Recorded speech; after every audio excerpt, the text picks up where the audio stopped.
A wise fictional character once said, "Fear leads to anger, and anger leads to hate, and hate leads to suffering."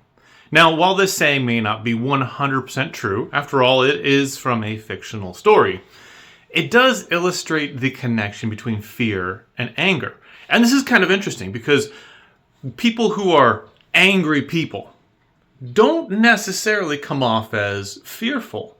But what will often happen is a person may be afraid that they can't answer a question that is posed to them. And so they become angry and try to intimidate their way through with anger rather than answering the question. Or maybe someone has some deep-seated insecurity. There is some problem with them or some perceived problem, and they're afraid that others will find out about it. A weakness, a sin, something. And so to cover up for that, to make sure that no one can see their weakness, they'll intimidate others with fear. They'll act in bravado and lash out rather than addressing issues. Now, whatever the specific situation is, fear and anger are often connected.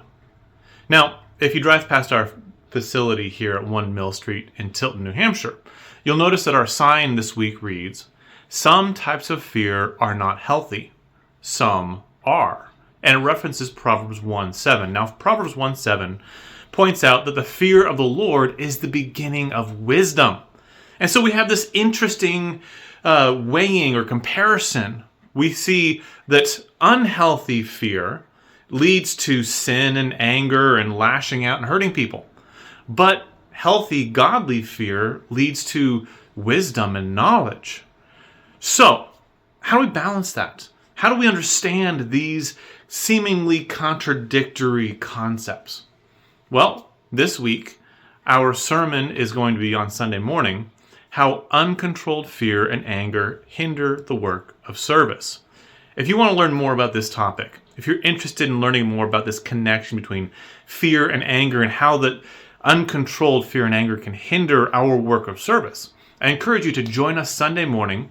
Bible class is at 10, worship is at 11, and we have a 2 o'clock service for those who can't make it in the morning.